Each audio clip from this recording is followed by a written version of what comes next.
પ્રણામ પ્યારે મિત્રો। આત્મા એટલે શું? ભાગ 15 ની અંદર આપણે ધરતી તત્વની વાત કરી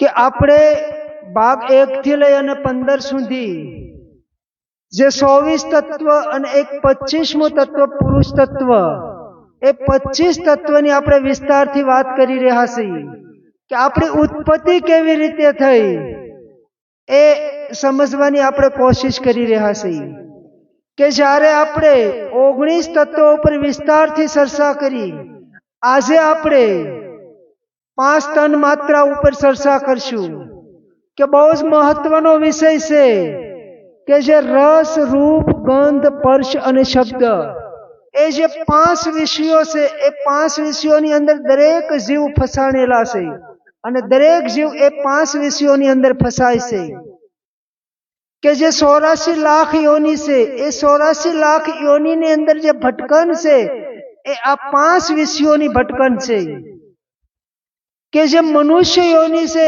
એને અદ્ભુત ગણવામાં આવે છે, મનુષ્ય યોની છે એને મહાન ગણવામાં આવે છે, કારણ કે મનુષ્ય એક એવો જીવ છે કે બુદ્ધિનો ઉપયોગ કરી અને આ 5 વિષયોમાંથી મુક્ત થઈ શકે છે। મનુષ્યની પાસે બુદ્ધિ વિકસિત છે, એટલે મનુષ્ય જાતિને અદ્ભુત કહેવામાં આવે છે કે જે 5 વિષયોની જે અનુભૂતિ છે એ આપણી સંયમની અનુભૂતિ છે। એ જે અનુભૂતિ છે એ આપણને મા દ્વારા મળેલી અનુભૂતિ છે, એની આપણે અનુભૂતિ માની અંદર કરેલી છે। બહુ જ મહત્વની વાત છે કે એ જે વાત છે એટલી બધી અદ્ભુત અને રહસ્યવાળી છે, પણ એને સમજવી બહુ જ સરળ છે। કોઈ પણ વ્યક્તિ એ વાતને સમજી શકે એવી સહજ અને સરળ છે। તો ધ્યાનથી સાંભળજો અંત સુધી, આપણે એની ઉપર વિસ્તારથી ચર્ચા કરશું કે 2-3 કોમેન્ટ છે કે એક કોમેન્ટ છે કે મનને કયા ખીલે બાંધવું, બીજી કોમેન્ટ છે કે મને એક વખત સત્યની અનુભૂતિ થઈ, એ બીજી વખત અનુભૂતિ થતી નથી। એ પણ બહુ જ મહત્વની કોમેન્ટ છે કે તમારી અને મારી વાત નથી, જે અંતર જગતની અંદર, જે આધ્યાત્મિક માર્ગની અંદર જે લોકો યાત્રા કરી રહ્યા છે, એ દરેકની એ સમસ્યા છે કે અખંડ આનંદની પ્રાપ્તિની ઝલક એક વખત મળી, એ બીજી વખત મળતી નથી। એનું કારણ શું? તો આજે આપણે એની ઉપર વિસ્તારથી ચર્ચા કરશું। એક ત્રીજા મિત્રની કોમેન્ટ છે કે શ્વાસની અંદર સોહમ મંત્રના જાપ કરવાના છે કે ઓહમ મંત્રના? એ જે સોહમ ઓહમ મંત્ર છે એને જપવાના છે કે જે ગુરુ બતાવે છે સોહમ મંત્ર બ્રહ્મ તુઈનું સ્મરણ, કે જે સ્મરણની વાત છે એ સ્મરણ કરવાનું છે કે મંત્રના જાપ કરવાના છે? એ પણ બહુ જ મહત્વની કોમેન્ટ છે, પણ એ કોમેન્ટની અંદર થોડીક લખવામાં કદાચ ભૂલ હોય, એ સમજવામાં મને થોડીક મુશ્કેલી થાય છે કે જે મિત્રો કોમેન્ટ કરે છે એ કોમેન્ટને 2 વખત વાંચી અને સેન્ડ કરો તો હું સહજ અને સરળ રીતે એને સમજી શકું। એ શબ્દની ભૂલે સમજવું મુશ્કેલ બને છે। બહુ મિત્રોની કોમેન્ટ આવી રહી છે અને દરેક મિત્રની કોમેન્ટનો આપણે જવાબ આપશું કે આપણે અલગ અલગ 3 વિષય ઉપર ચર્ચા કરી રહ્યા છીએ કે આજે આપણે આત્મા એટલે શું એ વિષય ઉપર ચર્ચા કરવા જઈ રહ્યા છીએ। એ જે ચર્ચા છે એની અંદર જે કોમેન્ટનો પ્રાસ મળે છે એ કોમેન્ટને આપણે સમજવાની કોશિશ કરશું। તો જે મિત્રો કોમેન્ટ કરે છે એમનો હું ખૂબ ખૂબ આભાર માનું છું, એમને હું વંદન કરું છું કે કોમેન્ટ કરતા રહેજો। કોમેન્ટ મને સમજાશે તો હું જરૂર જવાબ આપીશ, અને નહીં સમજાય તો હું સમજવાની કોશિશ કરીશ। એ તમારી કોમેન્ટનો હું સ્વીકાર કરીશ ગુરુના રૂપમાં। મૂળ વાત હતી આપણી કે જે આ 5 વિષયોની અંદર દરેક જીવ ફસાણેલા છે। પણ મનુષ્ય દેહ જે આપણને મળ્યો છે એ મનુષ્ય દેહની અંદર બુદ્ધિ વિકસિત છે અને એ બુદ્ધિના આધારે આપણે એ 5 વિષયોની અંદરથી મુક્ત થઈ શકીએ છીએ. એ કેવી રીતે થવાય? પણ જે મિત્રએ કોમેન્ટ કરી છે કે આ મનને કયા ખીલે બાંધવું, એની ચર્ચા આપણે સવર જ્ઞાન ભાગ 5 ની અંદર વિસ્તારથી કરી છે કે આ જે મન છે એને એક ખીલે બાંધવાનું નથી. આ મન છે એને મારવાનું પણ નથી અને આ મન છે એને પકડવાની કોશિશ પણ નથી કરવાની. મન છે બહુ ચાલાક છે, મન છે બહુ ચતુર છે. મનને પકડવાની કોશિશ કરશો તો એ પકડાશે નહીં, મનને મારવાની કોશિશ કરશો તો એ મરશે નહીં. મન એ મરતું નથી, મન એ બંધાતું પણ નથી. એ વાતને સમજી લેવી જરૂરી છે. કારણ કે જે મન છે એ આ શરીરનો ભાગ છે. આ સ્થૂળ શરીરનો જે સૂક્ષ્મ ભાગ છે એ મન છે અને મનનો જે સ્થૂળ ભાગ છે એ આ શરીર છે. મન અને શરીર અલગ નથી, એક છે. એકની બે બાજુ છે કે જે આ મન અને શરીર દ્વારા આ આધ્યાત્મિક યાત્રાની અંદર આપણે અભ્યાસ જે કરીએ છીએ, યાત્રા જે કરી રહ્યા છીએ અને એની અંદર જે અખંડ આનંદની પ્રાપ્તિની અનુભૂતિ થાય છે એ અનુભૂતિ આ શરીર અને મન દ્વારા થાય છે. શરીર અને મન એ સાધન છે. સાધન શુદ્ધ હોય તો સાધ્યની પ્રાપ્તિ થાય છે. એટલે એને મારવાનું પણ નથી અને એને બાંધવાનું પણ નથી. એની દ્વારા આપણે આધ્યાત્મિકની અંદર યાત્રા કરવાની છે. જ્યારે 5 વિષયોની અંદર જે આપણે ફસાણા છીએ એ જે અનુભૂતિ છે એ મા દ્વારા આપણને કેવી રીતે અનુભૂતિ થઈ એની આપણે ચર્ચા કરશું. કે જ્યારે આપણો જન્મ થાય છે અને જેવો જન્મ થાય છે એવો પ્રથમ પહેલા આપણને રસની અનુભૂતિ થાય છે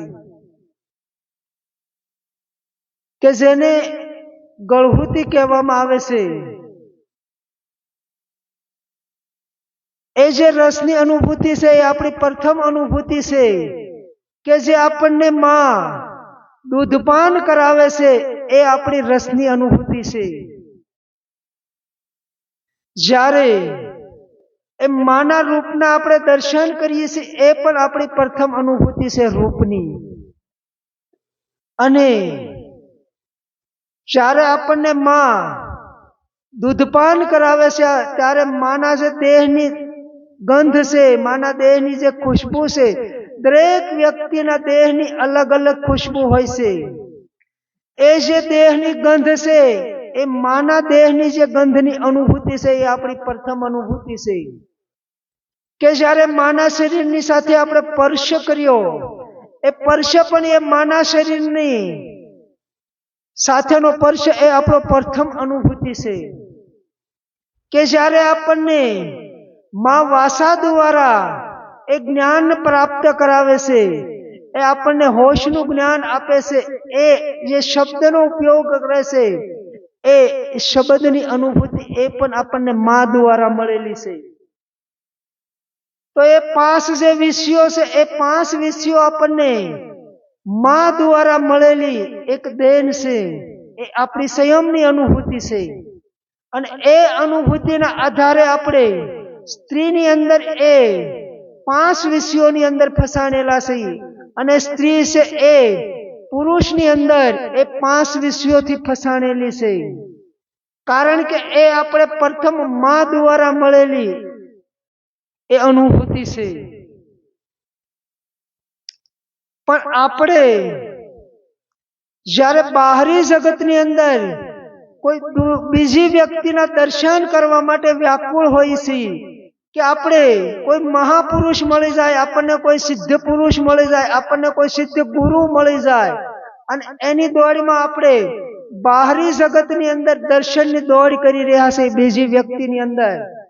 પણ અહીંયા અંતર યાત્રાની વાત છે, અંતર જગતની વાત છે કે જ્યારે એ વ્યાકુળતા આપણી અંદર પ્રગટ થઈ છે દર્શન કરવાની, એ જ્યારે સંયમના દર્શન કરવાની આપણી અંદર જિજ્ઞાસા જાગે, આપણી અંદર પ્યાસ જાગે, ત્યારે એ સત્યની અનુભૂતિ થાય છે કે જે આપણે 5 વિષયોની અંદર ફસાણા છીએ અને આપણને બહારી જગતમાં આપણે એ વાત સાંભળવા મળી છે કે આ 5 વિષયોની સાથે લડી અને એ 5 વિષયોમાંથી વિજય પ્રાપ્ત કરવાનો છે. આ 5 વિષયોને મારવાની પણ વાત કરે છે. આ 5 વિષયો ઉપર વિજય પ્રાપ્ત કરવાની વાત કરે છે. આ 5 વિષયો ઉપર લડવાની પણ વાત આપણે સાંભળી છે. તો આ 5 જે વિષયો છે એ મૂળ આપણી જીવનની શક્તિ છે, એ આપણા જીવનનો રસ છે. 5 વિષય એ 5 વિષય થકી આપણે આ જીવનને રસમય જીવન જીવી રહ્યા છીએ કે આ 5 વિષયને મારી નાખવાના નથી, આ 5 વિષયની સાથે લડવાનું નથી, આ 5 વિષયની સાથે આપણે વિજય પ્રાપ્ત કરવાનો નથી. એ જે 5 વિષય છે એ 5 વિષયને સમજવાના છે. એ 5 વિષયને સમજવાથી એ 5 વિષયથી આપણે મુક્ત થઈ શકીએ છીએ. એટલે જ તે આ મનુષ્ય યોનિને મહાન ગણવામાં આવી છે કે બુદ્ધિનો ઉપયોગ કરવાનો છે. પણ અહીંયા આપણે બુદ્ધિનો ઉપયોગ નથી કરતા, કારણ કે જે ગુરુ મહિમાની વાત કરે છે, ગુરુનો મહિમાના ગુણગાન ગાય છે, ગુરુ ગાદી ઉપર બેસી અને પરબ્રહ્મ પરમાત્માનું જે પદ છે એ પદની સાથે ગુરુના પદને સરખાવે છે. એ બહુ જ મહત્વની વાત છે. એ સત્ય હકીકત છે, એ સનાતન છે કે જે ગુરુનો મહિમા છે એ અપરંપાર છે. ગુરુના મહિમાથી મોટી કોઈ વસ્તુ નથી. ગુરુ એ એક પરમ શક્તિ છે, ગુરુ એક મહાશક્તિ છે કે ગુરુના પદને ભગવાનના પદથી પણ ઉપર માનવામાં આવે છે. એ બહુ જ અદ્ભુત વાત છે. પણ જે અસલ વાત છે, આ અંતર જગતની વાત છે, એ ગુરુ શક્તિની વાત છે, ગુરુ શબ્દની વાત છે, ગુરુ તત્વની વાત છે. એ ગુરુ તત્વના દર્શન કેવી રીતે થાય એનો ખુલાસો કોઈ નથી કરતું. માત્ર ને માત્ર ગુરુ તત્વના નામે ગુરુના મહિમાના જે ગુણગાન ગાઈ રહ્યા છે કે જ્યારે હું પોતે ગુરુ તત્વને લઈ અને આ દેહને ગુરુ તત્વ સાથે જોડી અને ગુરુના મહિમાના ગુણગાન ગાવા લાગુ તો મારો નિજી સ્વાર્થ છે કે મેં જે આ વાડો બનાવ્યો છે એ વાડાની અંદર જે જીવ છે એ જીવ વાડી ટપી અને વયા ન જાય. કારણ કે હું એ લોકોને લોલીપોપ ન આપું તો એ આ વાડો ખાલી થઈ જાય અને વાડી ટપી અને વયા જાય. એટલે લોલીપોપમાં આપણે એને ઓહમ સોહમ મંત્ર આપીએ છીએ, એને અનામની વાત કરીએ છીએ, અને નામ સ્મરણની વાત કરીએ છીએ, અને બ્રહ્મ તુહી સ્મરણની વાત કરીએ છીએ, અને એનો માર્ગ આપણે બતાવતા નથી. ગુરુ તત્વની પણ વાત કરીએ છીએ પણ કોઈ માર્ગ બતાવતું નથી કે આથી મુક્ત કેમ થવાય. એ માર્ગ જ્યારે બતાવી દે તો આપણે ગુરુથી મુક્ત થઈ જઈએ અને ગુરુ તત્વની આપણે ઓળખાણ કરી લઈએ, ગુરુ તત્વના આપણને દર્શન થઈ જાય કે હું જ્યારે આ ગુરુના મહિમાના ગુણગાન ગાઈ રહ્યો છું અને આ ગુરુ તત્વની સાથે હું મારા દેહ તરફ ઈશારો કરું અને આ ગુરુ પદને મહાન ગણાવું તો બુદ્ધિનો ઉપયોગ કરવાનો છે. આ મનુષ્યને બુદ્ધિ એટલા માટે આપી છે કે બુદ્ધિના ઉપયોગથી એ મુક્ત થઈ શકે છે. ત્યારે બુદ્ધિનો ઉપયોગ કરવાનો છે કે હું ગુરુ તત્વની સાથે મારા દેહને જોડું છું અને હું ગુરુના ગાદીને મહાન ગણાવું છું. એ મારો નિજી સ્વાર્થ છે. એને થોડીક સમજવાની આપણે કોશિશ કરવાની છે કે આયા મનને મારવાનું નથી, મનને બાંધવાનું નથી, આયા વિષયો સાથે લડવાનું નથી, વિષયો સાથે વિજય પ્રાપ્ત કરવાનો નથી. કારણ કે એ તો મૂળ આપણી ઉત્પત્તિ સાથેની એ દેન છે, એને સમજવાની છે. એ આ પ્રકૃતિએ આપેલી એ એક રહસ્યમય ઘટના છે કે જ્યારે આપણે એને સમજી જઈએ ત્યારે આ પ્રકૃતિ આપણને ચારે તરફથી મદદ કરે છે. આ પ્રકૃતિ એ જ આપણી પરમ ગુરુ છે. આ પ્રકૃતિ એ જ આપણી પરમ શક્તિ છે. કારણ કે એ આપણે જ્યારે જરૂર પડે છે આધ્યાત્મિક માર્ગની અંદર, તે પહેલા એ વ્યવસ્થા આ પ્રકૃતિ કરી લેશે. કે જ્યારે આપણે માના ગર્ભની અંદર હતા અને માના ગર્ભની અંદર ઉછરીને મોટા થતા હતા, અને જન્મ પહેલા આ પ્રકૃતિએ માની ઉપર વર્ષા કરી અને માના સ્તનની અંદર દૂધની સરવેણી ચાલુ કરી. એ આપણા જન્મ પહેલાની વાત છે. કે એ આ જે પ્રકૃતિ છે, એ પ્રકૃતિ છે એ સ્વયં સંચાલિત છે, એની ઉપર કોઈ સંચાલન નથી કરતું. એ વાત સમજવી બહુ જ મહત્વની છે. કે જે પ્રથમ ગુરુ આપણા છે એ પ્રકૃતિ છે, પણ એ ક્યારે સમજાય?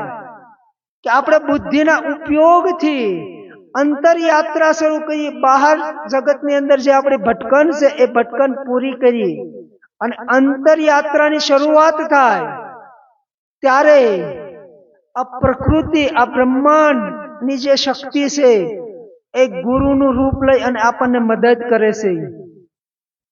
બહુ જ મહત્વની વાત છે કે આપણા જન્મ પહેલા દૂધની વ્યવસ્થા કરી, આપણા ખોરાકની વ્યવસ્થા પ્રકૃતિ કરી દેશે.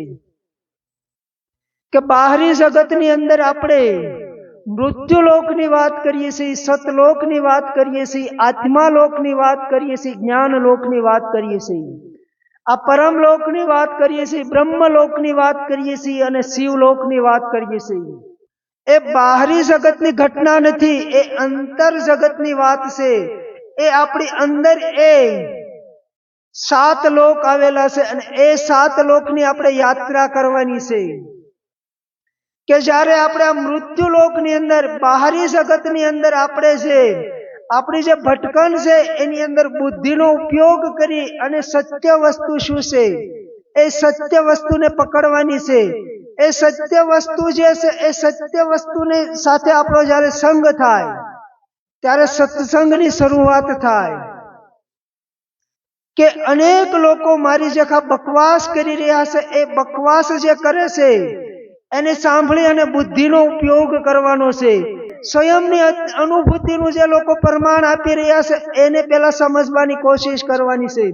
જ્યારે એ સત્ય આપણને સમજાઈ જશે ત્યારે સત્યનો સંગ થશે, અને જ્યારે સત્યનો સંગ થશે ત્યારે સત્સંગ શરૂ થશે. અને જ્યારે સત્સંગ શરૂ થાય, એ બાહરી જગતની વાત નથી, કે આપણી સ્વયંની સાથે જ્યારે સત્સંગ શરૂ થાય છે ત્યારે આપણી સત્ય લોકની અંદર પ્રવેશ થાય છે. કે જ્યારે સત્યની સાથે સત્સંગ શરૂ થાય છે ત્યારે આપણો સત્ય લોકની અંદર પ્રવેશ થાય છે. કે જ્યારે આપણે સત્ય લોકની અંદર પ્રવેશ કરીએ છીએ ત્યારે કે આ દેહની અંદર, આ પિંડની અંદર ચેતના, આત્મા કઈ રીતે કામ કરી રહી છે. કે આ જે શરીર છે, આ શરીરની અંદર 5 વિષયો, મન કઈ રીતે કામ કરી રહ્યું છે, એની જ્યારે ઓળખાણ થશે ત્યારે આપણી આત્મા લોકની અંદર પ્રવેશ થાય છે. જ્યારે આત્મા લોકની અંદર પ્રવેશ થાય છે, આત્માની ઓળખાણ થાય છે, ત્યારે આપણી અંદર જ્ઞાન પ્રકટ થાય છે. જ્ઞાન લોકની અંદર આપણો પ્રવેશ થાય છે. કે જેને આપણે આત્માનું જ્ઞાન કહીએ છીએ, એ આત્માનું જ્ઞાન એ સ્વયંનું જ્ઞાન છે. કે જ્યારે આપણી અંદર સ્વયં સ્ફુરિત જ્ઞાન પ્રગટ થાય છે ત્યારે એ આપણી સંયમની અનુભૂતિ છે. અને એ જે સંયમની અનુભૂતિ છે, એ સંયમની અનુભૂતિના આધારે આપણે પરમલોકની અંદર આપણો પ્રવેશ થાય છે. બહુ જ મહત્વની વાત છે કે જ્યારે આત્મા લોકથી લઈ અને પરમાત્મા લોક સુધીની, પરમ લોક સુધીની જે આપણી યાત્રા છે, એ યાત્રા આપણી એટલી બધી સહજ અને સરળ બની જાય છે કે એની અંદર આપણે કાંઈ જ કરવું પડતું નથી. એ પ્રકૃતિ, પૂરું બ્રહ્માંડ એની અંદર સપોર્ટ કરે છે અને એક ગુરુના રૂપમાં પ્રગટ થાય છે. કે જે મૂળ વાત છે એને સમજવાથી આપણી યાત્રા શરૂ થાય છે. કે દરેક જીવ આ 5 વિષયોની અંદર ફસાણા છે. ફસાવાનું કારણ છે કે આપણે ભોગની અંદર જે ફસાણા, એ 5 વિષયોના આધારે આપણે જે માની સાથે આપણે અનુભૂતિ કરી, એ આપણે પર સ્ત્રીની સાથે એ અનુભૂતિમાં પડ્યા છીએ. પર પુરુષની સાથે અનુભૂતિ કરવાની અંદર આપણે ફસાણા છીએ.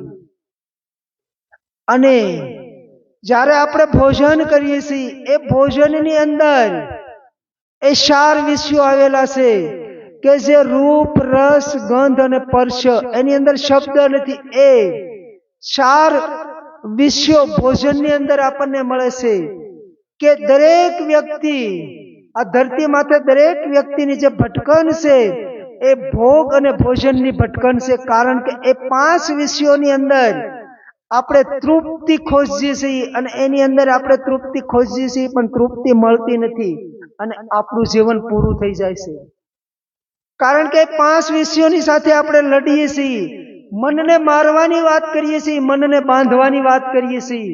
જ્યાં સુધી આપણે મનને મારવાની વાત, મનને બાંધવાની વાત અને આ 5 વિષયોની સાથે લડવાની વાત કરશું, 5 વિષયોની સાથે વિજય પ્રાપ્તિ કરવાની વાત કરશું, તો એ જે આપણી મૂળ જીવનનો રસ છે એ જીવનનો રસ મરી જશે અને આપણું જીવન સમાપ્ત થઈ જશે.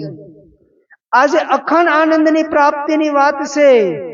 એ જે આપણું આ જીવન છે એ જીવનનો મૂળ રસ છે. કે બાહરી જગતની અંદરથી આપણને શાંતિનો જે અનુભૂતિ થાય છે એ શાંતિની અનુભૂતિ એ બાહરી જગતની અનુભૂતિ છે.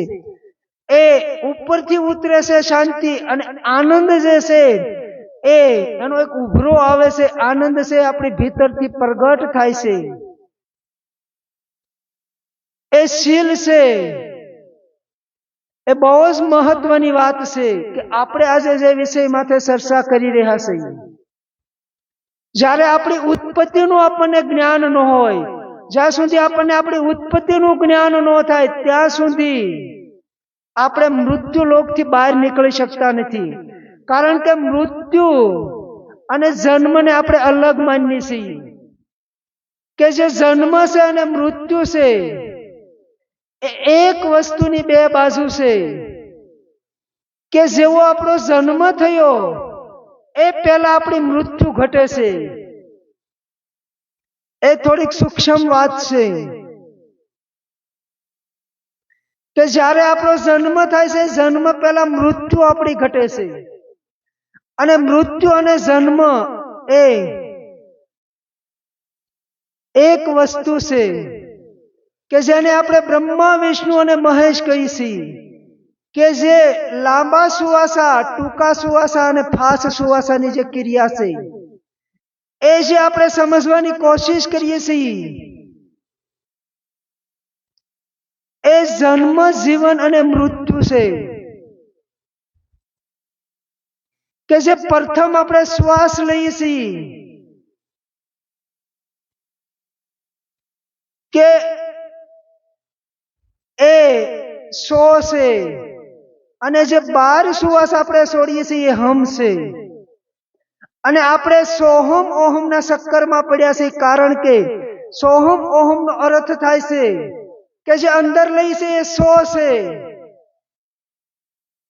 અને જે આપણે બહાર જઈએ છીએ, બહાર છોડીએ છીએ એ હમ છે.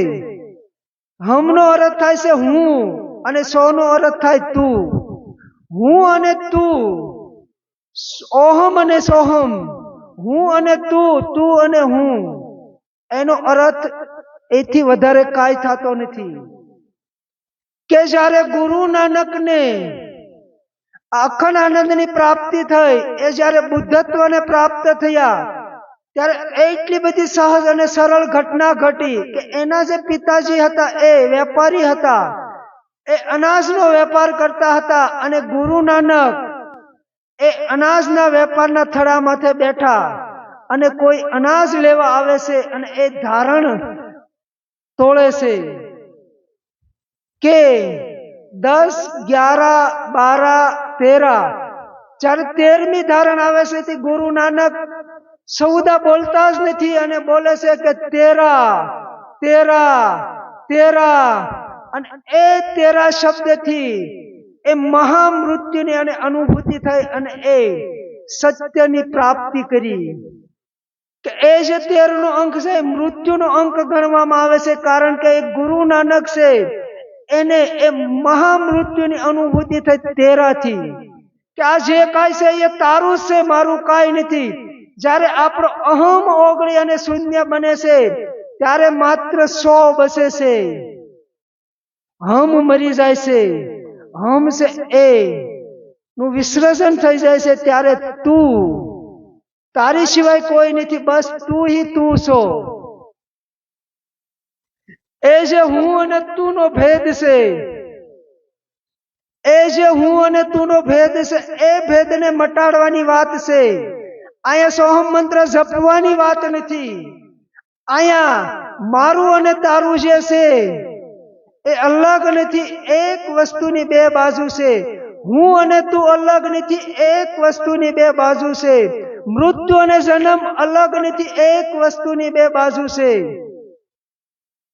જ્યારે એ વાત સમજાઈ જાય ત્યારે અખંડ આનંદની પ્રાપ્તિ થાય છે. આનંદ છે એનો પરિભાષી શબ્દ કોઈ નથી.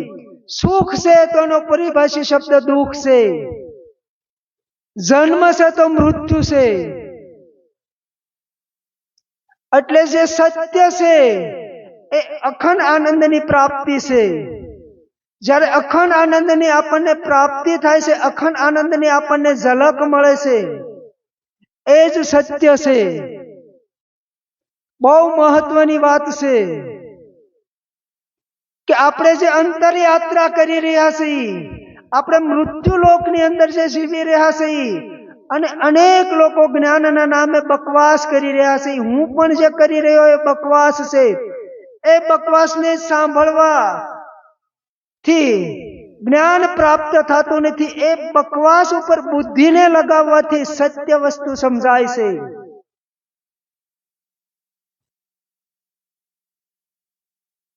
કે જે ગુરુ સોહમની વાત કરી કે બ્રહ્મ તુહીનું જે સમરણ છે, એ સમરણના મહિમાની જે વાત આપણે સાંભળી રહ્યા છીએ, કે નામ સમરણ સિવાય, નામ સમરણથી મોટું કોઈ વસ્તુ નથી. અને નામ સમરણ એ જ સત્ય છે. કે સતયુગની અંદર માત્ર નામ સમરણથી આ અખંડ આનંદની પ્રાપ્તિ થઈ જાય છે, એ વાત પણ ખોટી છે. કારણ કે ચારે યુગની અંદર એ નામ સમરણનો મહિમા ગાવામાં આવે છે. અને નામ સમરણના મહિમાની વાત આદિ અનાદિકાળથી, કે જ્યારે આ સૃષ્ટિનું સર્જન થયું, વડા ધર્મની સ્થાપના થઈ, જૂના ધર્મની સ્થાપના થઈ, એ જૂના ધર્મની મર્મની વાત છે કે નામ સમરણ વગર આ વસ્તુ પ્રાપ્ત થતી નથી. પણ નામ સમરણ એટલે શું? કે લોલીપોપ આપી દેવામાં આવે છે કે નામ એ જ મહત્વની વસ્તુ છે. નામમાંથી અનામની અંદર જવાનું છે. કે જ્યારે આપણે આ સમરણની અંદર, જ્યારે આપણે ગુરુનું સમરણ કરીએ, ઈશ્વરનું સમરણ કરીએ, આ સોહમ મંત્રનું સમરણ કરીએ, જે ગુરુએ આપેલા મંત્રનું સમરણ કરીએ, તો આ વસ્તુ પ્રાપ્ત થાય છે. એ વાત ખોટી છે. કે જ્યારે એ મંત્રથી પર જઈ તે પહેલા સત્યની અનુભૂતિ નથી થતી, તે પહેલા અખંડ આનંદની પ્રાપ્તિ નથી થતી. જ્યાં સુધી હુંનું વિસર્જન નથી થતું ત્યાં સુધી આજે સો છે, તું સો, એ સમજાતું નથી.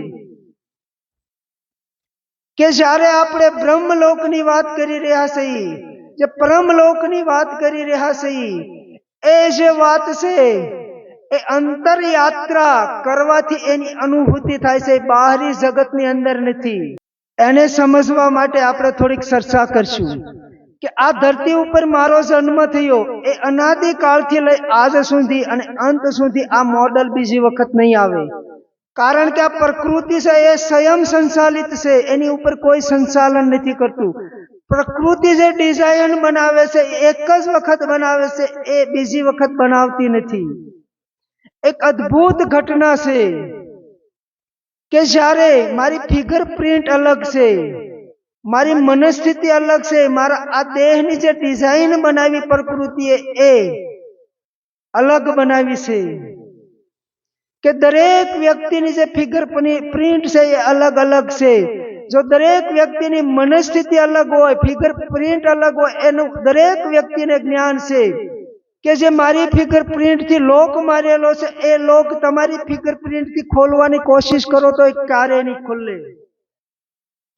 એ મૂળ વાત સમજવાની છે કે મારી ફિંગર પ્રિન્ટ થી જે લોક માર્યો છે એ આ જગતની અંદર કોઈ વ્યક્તિની ફિંગર પ્રિન્ટ થી એ લોક ખોલવાનો નથી. કે મારી જે પેટર્ન છે એ મારી સંયમની પેટર્ન છે અને તમારી જે પેટર્ન છે એ તમારી સંયમની પેટર્ન છે. કે દરેક વ્યક્તિની પેટર્ન અલગ અલગ છે, દરેક વ્યક્તિની મનસ્થિતિ અલગ છે, દરેક વ્યક્તિની આ જે સ્થૂળ શરીર છે એનું જે બંધારણ છે એ અલગ છે, એની ડિઝાઇન અલગ છે. દરેક વ્યક્તિ સહજ અને સરળ રીતે સમજી શકે. તો સોહમ મંત્ર, ઓહમ સોહમ મંત્ર છે, એક સાથે 4 કરોડ લોકો એના મંત્ર જાપ કરે તો એ કઈ રીતે આ સત્યને પ્રાપ્ત કરી શકે. કે 4 કરોડ લોકો એક સાથે મંત્ર જાપ કરે, માળા ફેરવે તો એ દરેકની મનસ્થિતિ અલગ અલગ છે. તો એક પેટર્ન થી આ વસ્તુને કેવી રીતે પ્રાપ્ત કરી શકે.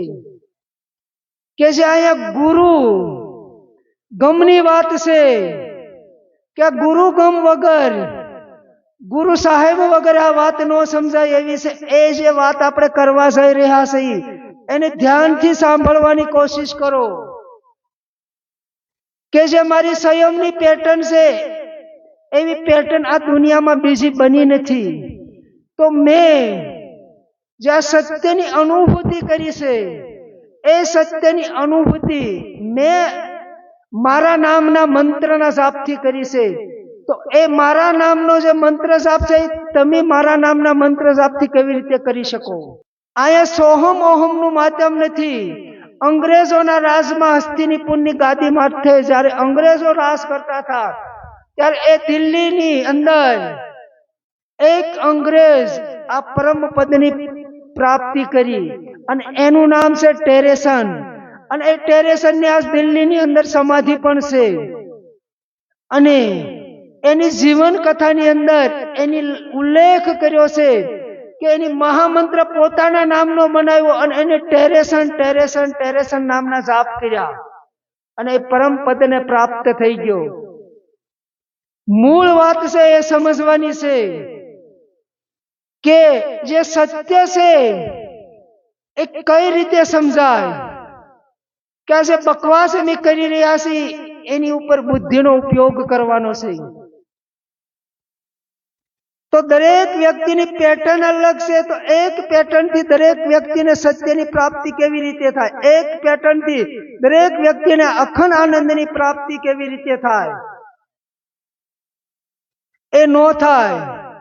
દરેક વ્યક્તિની પેટર્ન અલગ છે, દરેક વ્યક્તિની સ્વયંની પેટર્ન છે અને સ્વયંની પેટર્ન થકી એ આ સત્યને પ્રાપ્ત કરી શકે. એનો પણ માર્ગ શિવ બતાવે છે પાર્વતીને. જે માં પાર્વતી અને ભગવાન શિવનો જે સંવાદ છે એની અંદર એનો ખુલાસો કરે છે કે આ ધરતી માથે જેટલા જીવ છે એ દરેક જીવની પેટર્ન અલગ અલગ છે, દરેક જીવની મનસ્થિતિ અલગ અલગ છે, દરેક જીવની ડિઝાઇન અલગ અલગ છે. તો દરેક જીવ છે એ સ્વયંની પેટર્નથી આ વસ્તુને પ્રાપ્ત કરી શકે. એ જે ખુલાસો છે બહુ જ મહત્વની વાત છે. એનો ખુલાસો કોઈ કરતું નથી, કારણ કે એનો ખુલાસો કરવાથી વ્યક્તિ સ્વતંત્ર થઈ જાય છે, વ્યક્તિ છૂટી જાય છે, આ વાડાના બંધનમાંથી નીકળી જાય છે. કે આપણે પણ એ સાંભળ્યું છે કે આ સત્યની પ્રાપ્તિ કરવી હોય તો બંધનમાંથી મુક્ત થવું પડે. આ સત્યની પ્રાપ્તિ કરવી હોય તો સ્વતંત્ર થયા પહેલા આ સત્યની પ્રાપ્તિ થતી નથી. એ સનાતન સત્ય છે. તો કોઈ પણ વાડાની અંદર બંધનમાં બંધાય અને આપણે આ સત્યની પ્રાપ્તિ કેવી રીતે કરી શકીએ. માત્ર ને માત્ર મારા નિજી સ્વાર્થ માટે હું વાડો બનાવી રહ્યો છું અને એ વાડામાં હું લોલીપોપ આપી અને ફૂસલાવી રહ્યો છું કે એ જે મારી ફરતેનું જે સર્કલ છે, એ ફૌજ છે, એ ફૌજ દ્વારા મારું કલ્યાણ કેવી રીતે થાય એ મારી ભાવના રહેલી છે. કે જે સ્મરણની વાત છે એ અસલ વાત છે. કે નામ સ્મરણ એટલે શું અને નામ સ્મરણનો એટલો બધો મહિમા હોય કે માત્ર નામ સ્મરણ કરવાથી વ્યક્તિ આ પદને પ્રાપ્ત કરી લેશે, વ્યક્તિ આ પરમ આનંદની પ્રાપ્તિ કરી લેશે. તો આપણે કેમ કરી શકતા નથી? એ જો અંતિમ સત્ય હોય તો દરેક વ્યક્તિને એની પ્રાપ્તિ થવી જોઈએ, પણ નથી થતી. નથી થતી ત્યાં આપણને પાપ પુણ્યનો ભય બતાવવામાં આવે છે કે જે આપણે પાત્ર નથી, આપણી પાત્રતા પૂરી નથી થઈ અને પાપ પુણ્યના ભયથી આપણને દૂર રાખવામાં આવે છે. અને સત્ય વાત જે આપણી સ્વયંની પેટર્ન છે એ પેટર્ન બતાવવામાં નથી આવતી. કે સમરણ એટલે બરાબર ધ્યાનથી સાંભળજો કે જે સમરણ છે, સમરણનો અર્થ થાય પ્રાર્થના. સમરણનો અર્થ થાય પ્રાર્થના. સમરણનો અર્થ થાય પ્રાર્થના. અને પ્રાર્થના છે એ શીલ વસ્તુ છે. પ્રાર્થના છે એ પ્રગટ થાય. પ્રાર્થના એ બહારી વાત નથી, બહારી જગતની વાત નથી. પ્રાર્થના છે એ ભીતરની અંદરથી પ્રગટ થાય છે. જે પરાબારની વાત કરી રહ્યો છું હું, કે જે જ્ઞાન જગતથી, જ્ઞાન લોકથી પરની વાત છે આ. કે જ્યારે જ્ઞાન લોકથી આપણે પરની યાત્રા કરીએ, આ પરમ લોકની અંદર આપણી યાત્રા શરૂ થાય, એ પરાબારની વાત છે. કે જે પ્રાર્થના છે એ ક્યારે જન્મે આપણી અંદર? કે આપણે કોઈ વ્યક્તિના પ્રેમમાં પડી, આપણી અંદર જ્યારે પ્રેમ તત્વની જાગૃતિ આવે, પ્રેમ તત્વ જાગૃત થાય, ગુરુ તત્વ જ્યારે આપણી અંદર જાગૃત થાય, ત્યારે પ્રાર્થનાનો જન્મ થાય છે. અને એ જે પ્રાર્થના છે એ આપણી સ્વયંની પ્રાર્થના છે. અને એ પ્રાર્થના છે એના શબ્દ છે એ અલગ અલગ છે દરેકના. મારી પ્રાર્થનાના શબ્દ અલગ છે, તમારી પ્રાર્થનાના શબ્દ અલગ છે. એ જે પ્રાર્થના છે એ જે સમરણની વાત છે, એ જે અનામના સમરણની વાત છે. કે ગુરુ તત્વ છે, જ્યારે ગુરુ તત્વની સાથે આપણી પ્રીત થઈ જાય છે, એ સ્વયંની વાત છે. કે જ્યારે આપણે સ્વયં સાથે પ્રીત થાય છે, આપણી દોડ છે બહારી જગતની દોડ છે. આપણે બહારી જગતની અંદર, કારણ કે એ પ્રેમની આપણે અનુભૂતિ કરેલી છે. એ પ્રેમની અનુભૂતિના આધારે આપણે બહાર પર સ્ત્રીની અંદર અને પર પુરુષની અંદર પ્રેમની ખોજ કરીએ છીએ અને આપણે નિષ્ફળ જઈએ છીએ. જ્યારે આપણી સ્વયંની સાથે, આપણી નિજની સાથે, કે જે ચૈતન્ય તત્વ છે એની સાથે જ્યારે આપણું જોડાણ થઈ જાય, જ્યારે હમ મરી જાય, હમનું વિસર્જન થઈ જાય અને માત્ર સો રહી જાય, કે હું નો વિસર્જન થાય અને માત્ર બસ તું હી રહી જાય, ત્યારે એ પરાબારની પ્રાર્થનાનો જન્મ થાય છે. અને એ જે જન્મ થાય છે પરાબારની પ્રાર્થના, એને સમરણ કહેવામાં આવે છે. અસલ જે સમરણ છે એ પ્રાર્થના છે. અને પ્રાર્થનાની જે પેટર્ન છે એ દરેક વ્યક્તિની અલગ અલગ છે. મારી પ્રાર્થનાની પેટર્ન અલગ છે, તમારી પ્રાર્થનાની પેટર્ન અલગ છે. એ મૂળ વાત છે. જ્યાં સુધી આપણે મૂળ વાતને નહીં સમજીએ ત્યાં સુધી આ જગતની અંદર, આ મૃત્યુ લોકની અંદર ભટકવાનું છે. તો મનુષ્ય જાતિને એટલી બધી મહાન ગણવામાં આવે છે, મનુષ્ય યોનિને એટલી બધી મહાનતા આપે છે. તો એ મહાનતા એટલે શું એને આપણે સમજવાની કોશિશ નથી કરતા. કે જે 84 લાખ યોનિ છે, 84 લાખ યોનિની અંદર જે જીવ છે, એ જીવ માત્ર એ 5 વિશ્વની અંદર ખતમ થઈ જાય છે. એની આગળ બુદ્ધિ વિકસિત નથી. તો જ્યારે આપણે આગળ આ બુદ્ધિનો વિકાસ થયો છે, બુદ્ધિ વિકસિત છે, તો એ બુદ્ધિનો ઉપયોગ કરવાનો છે. એટલી બધી સહજ અને સરળ વાત છે આ. એવી કોઈ કે બ્રહ્માંડને પામી લેવાની વાત નથી. માત્ર એ અંદરનું જે બ્રહ્માંડ છે, આપણી જે સ્વયંની અંદર જે બ્રહ્માંડની રચના ચાલી રહી છે, એ રચનાને સમજી જવાથી આ સત્યની અનુભૂતિ થાય છે. અને એ સત્યની અનુભૂતિ છે એ જ આપણા અખંડ આનંદની પ્રાપ્તિની અનુભૂતિ છે. ત્રીજા મિત્રની કોમેન્ટ છે કે મને એક વખત સત્યની અનુભૂતિ થઈ, એ બીજી વખત થતી નથી, એનું કારણ શું? બહુ જ મહત્વની વાત છે કે આપણે મૃત્યુ લોકની અંદર ભટકી અનેક માર્ગે આપણે ભટક્યા, અને એ જે ભટકણનો સાર છે એ સત્યલોકનો પ્રવેશ છે કે જ્યારે આપણે સત્યલોકમાં પ્રવેશ થાય એ આપણે જે આ જગતની અંદર ભટકી અને આપણા જે જીવનનો સાર છે એ સારના આધારે આપણે સત્યની અંદર પ્રવેશ કરીએ છીએ. એક ગૌતમ બુદ્ધ જે થઈ ગયા એની એક કહાની બહુ સરસ છે કે જ્યારે ગૌતમ બુદ્ધને બુદ્ધત્વ પ્રાપ્ત થાય છે અને 12 વર્ષ પછી એના ગામની અંદર એની પધરામણી થાય છે. અને જેવી એના ગામની અંદર પધરામણી થાય છે એટલે ગામના લોકો એના ઘરે જઈ અને એના પત્ની જે અશોધરા છે એને કહે છે કે ભગવાન પધાર્યા છે, ગામમાં આવ્યા છે તો આપણા ઘરે નહીં આવે. ત્યારે અશોધરા કહે છે કે જો ગામમાં આવ્યા હોય તો આપણા ઘરે જરૂર આવશે. અને ફરતા ફરતા જ્યારે પોતાના ઘરે જાય છે ત્યારે એ અશોધરા એમ કહે છે કે મને એક વાતનું દુઃખ નથી, પણ એક જ વાતનું દુઃખ છે કે તમે રાતે અડધી રાતે મને કીધા વગર અને ઘર છોડી અને વયા ગયા. એનું કારણ શું?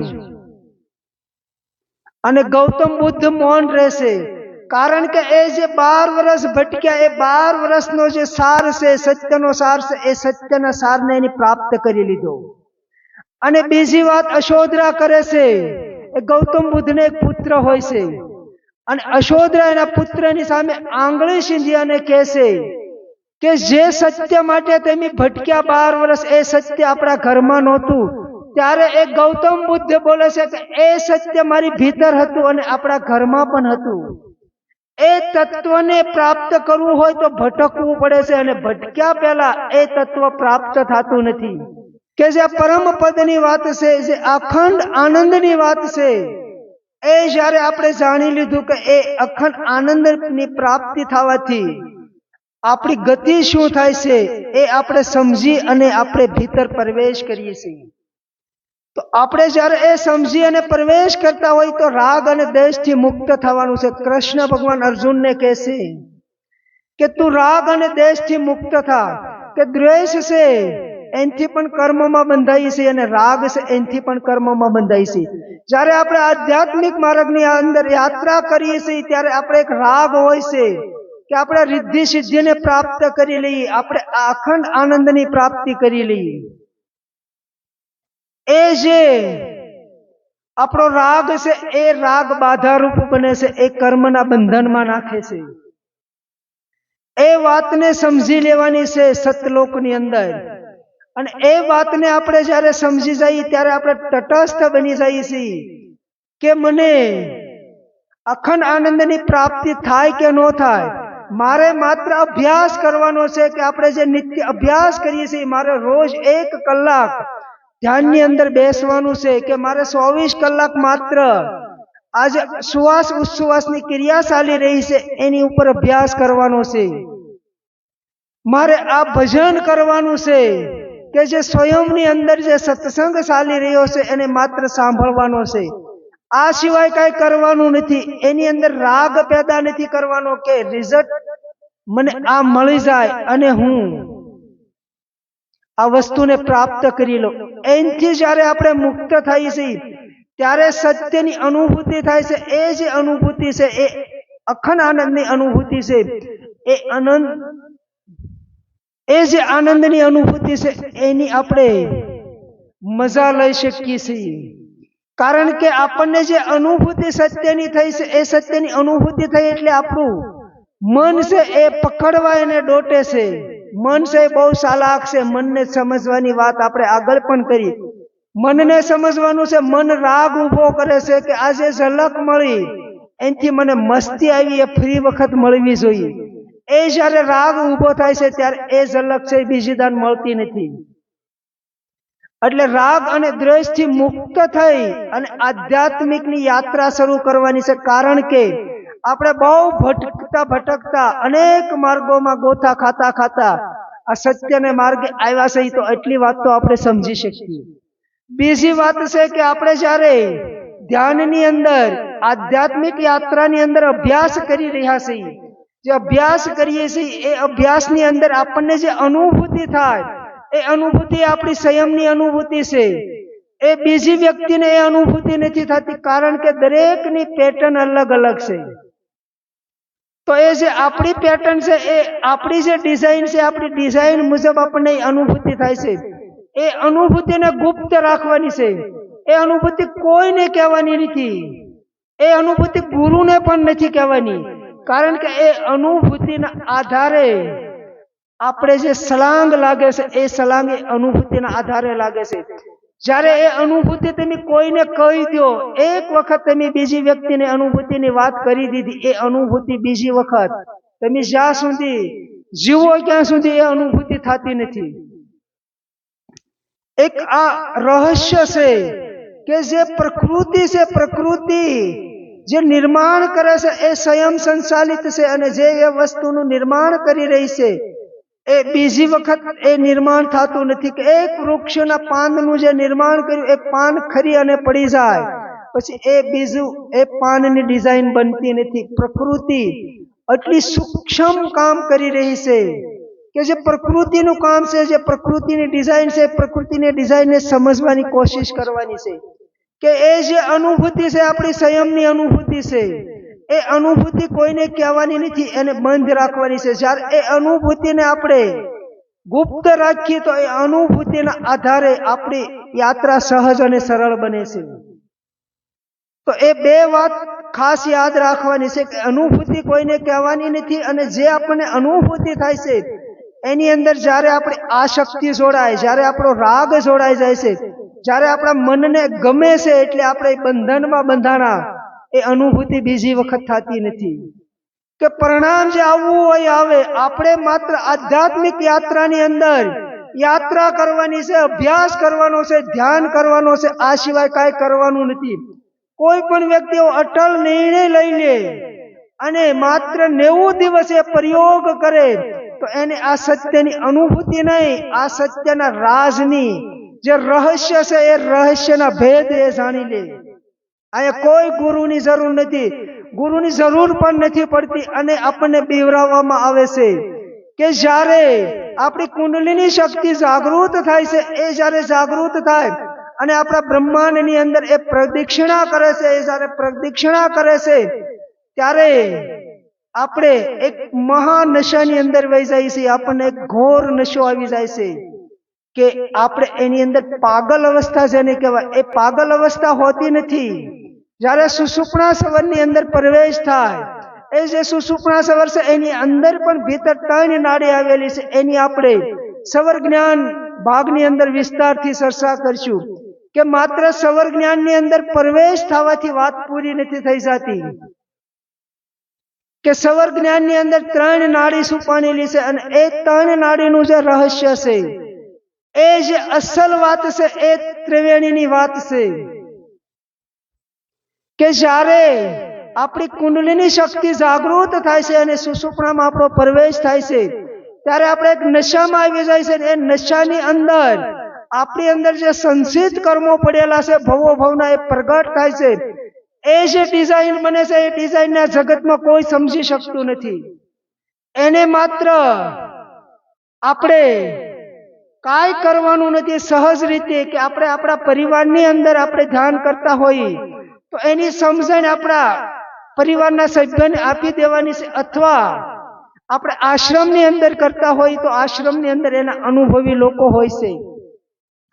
માની લો કે આપણા પરિવારને ખબર નથી, કોઈ વ્યક્તિને ખબર નથી, અને અનાયાસ એ ઘટના ઘટે તો એ જે કુંડલીની શક્તિ છે એ આપમેળે 3.5 દિવસે એ પસી જાય છે. આપમેળે 3.5 દિવસે પાસન એનું થઈ જાય છે અને શાંત થઈ જાય છે. કે જ્યારે એવી કોઈ આપણી શરીરની અંદર ધ્યાન કરવાથી આપણને તકલીફ થાય, કે કોઈ ગરમીનો અનુભવ થાય, કે ઊંઘ નહીં આવવાનો અનુભવ થાય, તો માત્ર ધ્યાનને ઓછું કરવાનું છે. અને કદાચ આપણી જીગર હોય, આપણી તૈયારી હોય તો કાંઈ ઓછું નથી કરવાનું, અને છલાંગ લગાવવાની છે. અને પ્રકૃતિના ખોળે તમે પ્રકૃતિ માટે ભરોસો રાખો તો એ જે પ્રકૃતિ ગુરુ બની અને પ્રગટ થાય છે. જેમ માના ગર્ભની અંદર આપણે હોઈએ અને આ પ્રકૃતિ માના સ્તનની અંદર જેમ દૂધની સરવેણી ફોડે છે, એમ આ પ્રકૃતિ છે એ ચારે તરફથી આપણને સપોર્ટ કરવા તૈયાર છે. પણ આપણે એ વાતને જાણતા નથી, એટલે બહારી જગતની અંદર આપણે ગુરુના પગ પકડવા પડે છે. અહીંયા હું મારી વાતને પૂરી કરું છું. નેક્સ્ટ ટાઈમ એની ઉપર આપણે વિસ્તારથી ચર્ચા કરતા રહીશું કે જે લોકો કોમેન્ટ કરે છે, જે લોકોને કાંઈ તકલીફ હોય અને કોમેન્ટ કરે, મને સમજાશે તો હું જવાબ જરૂર આપીશ, અને નહીં સમજાય તો હું સમજવાની કોશિશ કરી અને કાંઈ ને કાંઈ માર્ગ પરમાત્માને પ્રાર્થના કરી અને આ પ્રકૃતિ આપણને કઈ રીતે મદદ કરે એવી આપણે પરમાત્માને પ્રાર્થના કરશું. અને બને ક્યાં સુધી આધ્યાત્મિક માર્ગની અંદર આપણા જે વિચારો છે, આપણો જે ભાવ છે એને પોઝિટિવ રાખવાનો છે, પોઝિટિવ વિચારવાનું છે. કોઈ પ્રત્યે નેગેટિવ વિચારવાનું નથી, કોઈનો વિરોધ પણ નથી કરવાનો. કે જે વ્યક્તિ જે સ્થાને કામ કરી રહ્યા છે એ ભટકતા ભટકતા જરૂર આવશે. એ જે વાત છે બહુ જ મહત્વની વાત છે કે ભટક્યા વગર એ જ્ઞાનની અનુભૂતિ થતી નથી. કે મારા મામા છે એ સંન્યાસી હતા અને બહુ વર્ષોથી હું જ્યારે નાનો હતો ત્યારે મને એ ચોકલેટ આપતા, અને એ જે એની હાલ હતી, એની જે વાત હતી, એ જે ક્રિયા કરી રહ્યા હતા એને હું જોયા કરતો. અને મને એની 1997 ની અંદર એ જ્ઞાન આપ્યું કે ભાણિયાભાઈ, દુનિયાની અંદર તમારે જ્યાં ભટકવું હોય ત્યાં ભટકો, સત્ય જ્ઞાન આ છે. અને એની મને એ સમરણની વાત કરી અને એ વાત મને સમજાણી નહીં, અને હું આ દુનિયાની અંદર ભટકતો રહ્યો, મૃત્યુલોકની અંદર ભટકતો રહ્યો. અને જ્યારે બીજી દાન મુલાકાત થઈ ત્યારે મારા મામાએ મને એવું કીધું કે ભાણિયાભાઈ, એ ભટક્યા વગર એ જ્ઞાનની પ્રાપ્તિ નથી થતી. જ્યારે તમે ભટકી અને એ સારને એકઠો કરશો, એ સત્યને સમજવાની કોશિશ કરશો, તો એ ભટકણ છે, એ ભટકણનો જે સાર છે એ આધ્યાત્મિક માર્ગનો પ્રવેશ છે. એ વાતને મેં પકડી લીધી અને મેં એક વાત નક્કી કરી લીધી કે જો મારા મામા હોય અને મને એ તમે કહેતા, એ કોઈને તુકારો ન કરતા કે ભાણિયાભાઈ આથી સત્ય આગળ કાંઈ નથી. અને મેં યાત્રા શરૂ કરી અને સતત 20 વર્ષ સુધી એની માથે મેં અભ્યાસ કર્યો. અને 20 વર્ષ અભ્યાસ કર્યા પછી મને ખબર પડી કે સત્ય તો અલગ વસ્તુ છે. કે જે 20 વર્ષ સુધી મેં અભ્યાસ કર્યો એનાથી અલગ છે, એનાથી પર છે. એટલે જે વસ્તુ છે બહુ જ મહત્વની છે. જે ભટકાણ છે એ ભટકાણ છે, એ જ આપણા ગુરુ છે. અને આપણને અનેક ભટકાણની અંદર ગુરુના રૂપમાં આપણને સપોર્ટ મળે છે. એ જે સપોર્ટ મળે છે એના આધારે આપણે આધ્યાત્મિક યાત્રા કરી શકીએ છીએ.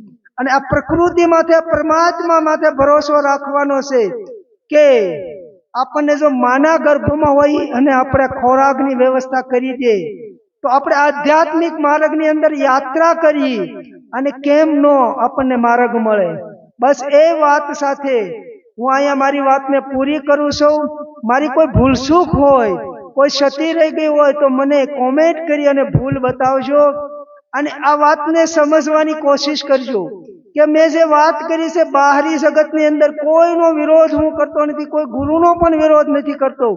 કે મારી અંદર એ સુવાર્થના તમને દર્શન થાય તો મને પણ છોડી દેવો. કે જેની અંદર સુવાર્થ પેદા થાય છે, જેની અંદર સુવાર્થ છે, એ આ દુનિયાને કાંઈ ન આપી શકે, એ બીજી વ્યક્તિને કાંઈ ન આપી શકે. એ વાતને મહામંત્ર બનાવી અને યાત્રાની અંદર તૈયારી કરો અને જરૂર તમને આ સત્યની પ્રાપ્તિ થશે, આ અખંડ આનંદની અનુભૂતિ થશે. જ્યારે એક ઝલક અખંડ આનંદની મળશે, એક ઝલક આ સત્યની મળશે. જ્યારે સત્યની ઝલક મળે છે ત્યારે સ્થૂળ દેહ છે એ પવનમાં ઉડે એવી હળવાશ આવી જાય છે દેહની અંદર. એ સત્યના અનુભૂતિનું પ્રમાણ છે. એ પ્રમાણને પકડી અને યાત્રાને આગળ વધારવાની છે. યાત્રામાં ઊભું રહેવાનું નથી. કે જે આપણે 5 વિષયોની વાત છે એ નેક્સ્ટ ટાઈમ એની ઉપર વિસ્તારથી ચર્ચા કરશું. ક્યાંય કોઈનો વિરોધ નથી કરવાનો. આ 5 વિષયો સાથે લડવાનું નથી, 5 વિષયોને મારવાના નથી, મનને પણ નથી મારવાનું અને મનને બાંધવાનું પણ નથી. એ વાતને સમજી અને પ્રકૃતિ માથે ભરોસો રાખી અને યાત્રાની શરૂઆત કરો. એ વાત સાથે અસ્તુ. હરિ ઓમ તત્સત.